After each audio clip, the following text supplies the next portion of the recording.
Le nouveau mois de Marie. 31e jour. Lecture pour la clôture du mois de Marie. Persévérance dans la dévotion à la Sainte Vierge. Celui qui persévérera jusqu'à la fin sera sauvé. Qui perseveravit usque in finem, hic salvus eris. Matthieu, chapitre 4, verset 13. Je ne crains point, mon cher Théotime, d'appliquer cet oracle de l'Esprit Saint à la dévotion de l'Immaculée Mère de Dieu.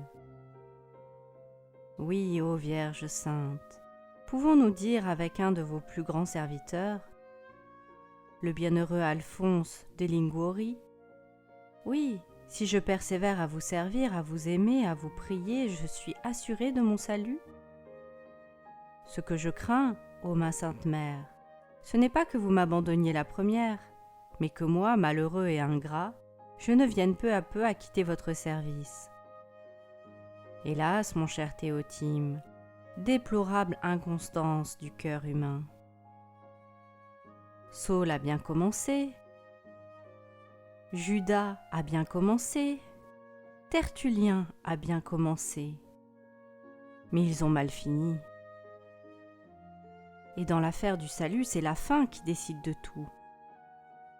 Sans doute, bien commencer, c'est faire un grand pas.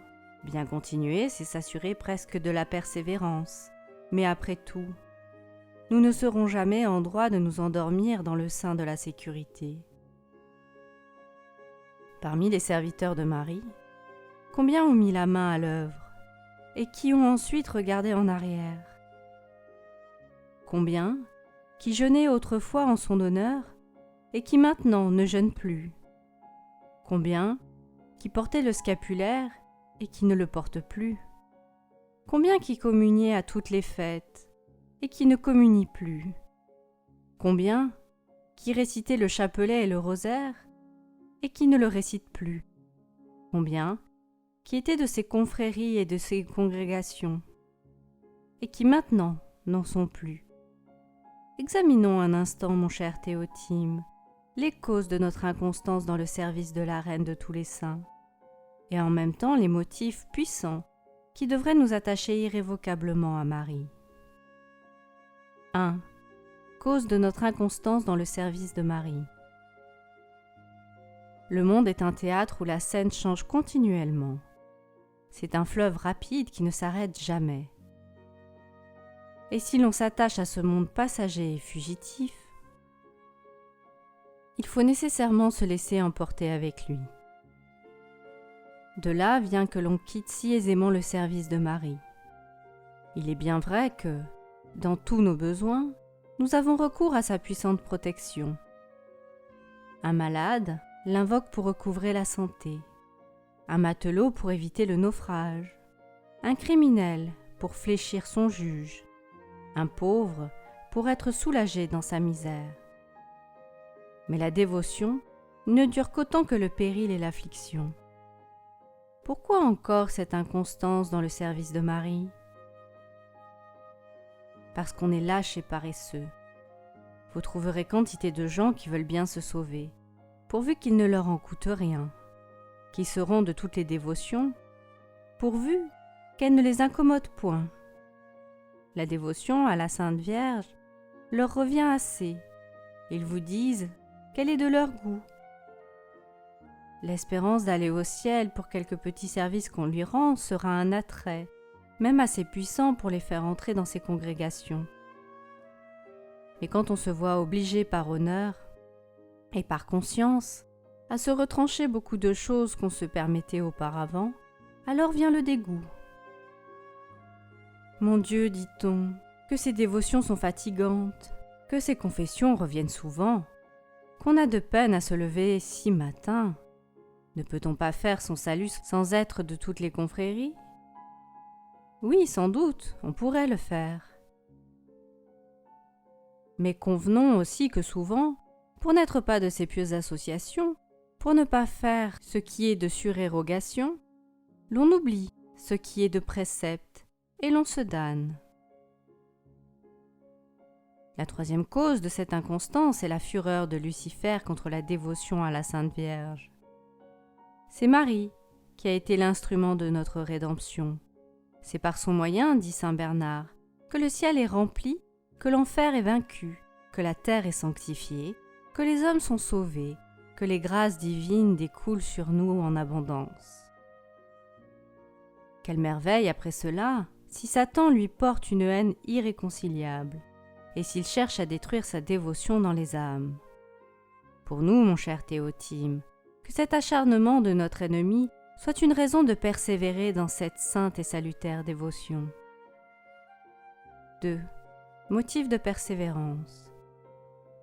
En m'attachant irrévocablement au service de Marie, je renverserai les noirs projets du démon. Je tromperai les affreuses espérances de cet esprit de malice et de cruauté. Ah, je ne veux plus être son esclave, comme je l'ai été si longtemps. Si je n'ai pas été sa victime, c'est à Marie que je le dois. Je veux persévérer par reconnaissance.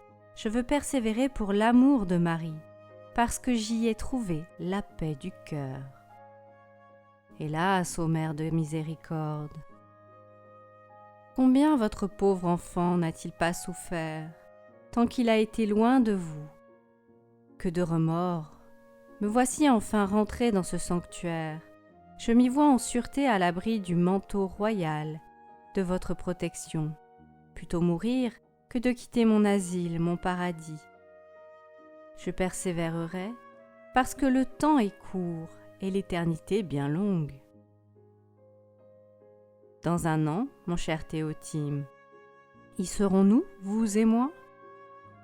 En quelque temps, en quelques lieux, que nous parlions de ce monde, que notre rendez-vous soit au pied du trône de Marie.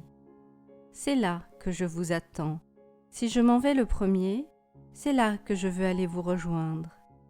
Si vous me devancez, d'ici là, et en attendant, soyons toujours fidèles à son culte. Quelque peu que l'on fasse, rien n'est perdu auprès de cette mère de bonté. Consacrons-nous de nouveau à son service, disons-lui avec un vif sentiment d'amour et de confiance. Ô Marie, quelque péché que j'ai commis, je ne puis concevoir aucune défiance de votre bonté. Il est vrai que je suis effrayée quand je considère mes infidélités et mes ingratitudes. Je dis dans l'amertume de mon cœur, c'est fait de mon salut. Il n'y a rien à espérer pour moi. Mais quand je lève les yeux vers le ciel, et que je vous considère comme une mère de miséricorde et comme l'avocate des pécheurs, je respire, et je conçois la consolante espérance d'être du nombre des élus. Oui, après votre divin Fils, Sainte Vierge, je mets toute ma confiance en vous. C'est par vous que je m'adresse à Jésus. C'est par votre crédit et votre intercession que j'espère obtenir de Jésus grâce et miséricorde. Oh, si mon salut ne dépendait que de vous et de lui, je serais en assurance, car je sais qu'il aime les pécheurs et qu'il vous a établi leur avocate. Mais ce qui me donne de l'appréhension, c'est que mon salut dépend aussi de moi, et que je ne puis m'assurer de moi-même, me connaissant le plus fragile, le plus inconstant de tous les hommes. Ô Mère pleine de bonté, ayez pitié de moi, et ne souffrez pas que j'abandonne jamais votre service. Tenez-moi sous votre protection, et conservez-moi dans votre famille. Si je tombe, relevez-moi. Si je m'égare, redressez-moi. Si je combats, défendez-moi. Si je suis faible, fortifiez-moi. Si je suis naufrage, sauvez-moi. Si je suis malade, guérissez-moi. Et à ma dernière heure, recevez mon âme entre vos mains et présentez-la à votre Fils au temple de la gloire. Ainsi soit-il. Exemple. Combien d'âmes justes jouissant du bonheur éternel, qui ont dû leur salut à la persévérance dans la dévotion à la très sainte Vierge. Mais voici un trait particulier qui renferme quelque chose d'unique et bien capable de nous inspirer la fidélité de nos résolutions. En l'année 1603, un homme plongé dans toutes sortes de vices priait devant une image de la Sainte Vierge, dans l'église de Saint-Laurent, à Valladolid. Dans un moment de ferveur et d'indignation contre sa vie criminelle, il se laissa emporter à prononcer contre lui-même cette imprécation. « Ma très sainte mère, si je tombe encore dans tel péché, je veux mourir de la main du bourreau. » Hélas, il eut la lâcheté d'y tomber, manquant ainsi à la promesse solennelle qu'il avait faite à la Reine des cieux. Quelque temps après, chose singulière, et qui n'admirerait ici les secrets jugements de Dieu et les ressorts de sa providence, quelque temps après, un meurtre est commis. Celui dont nous parlons est accusé d'en être l'auteur. Quoiqu'il fût innocent, toutes les apparences se trouvent contre lui. Il paraît convaincu, on le condamne à mort. Un religieux est appelé pour l'aider à bien mourir, et comme ce père connaissait son innocence, il lui conseille d'interjeter appel, de demander la confrontation des témoins, pour faire voir l'erreur de ce premier jugement, et il lui garantit un succès infaillible. « Non, mon père, répondit le condamné, permettez-moi de n'en rien faire. C'est Dieu qui m'a condamné par l'organe des hommes. » Le juge se trompe, mais Dieu ne se trompe pas. J'ai 100 fois mérité la mort par mes péchés, surtout par mon indigne lâcheté à l'égard de la très sainte Vierge. Aussi, j'aime mieux mourir pour satisfaire à la justice divine. Si j'échappe de cette affaire, mes méchantes habitudes reprendront leur premier empire. Il persista dans cette généreuse résolution et mourut avec les plus vifs sentiments de repentir, content de réparer son infidélité par cette héroïque persévérance. Pratique. Pour terminer ce mois de salut, faites votre consécration à la Sainte Vierge. Si vous le voulez, servez-vous de la formule de Saint Louis de Gonzague. O Domina mea, Sancta Maria, me in tuam benedictam fidem ac singularem custodiam, et in sinum misericordiae tuae. Odie et quotidie, et in ora exitus mei, animam meam et corpus meam tibi commendo. Omnem spem et consolationem meam, omnes angustias et miserias meas, vitam et finem, vitae meae, tibi commendo et comito, ut per tuam, sanctissimam intercessionem, et per tua merita, omnia mea dirigentur opera, secundum tuam, tuic filii voluntatem. Amen.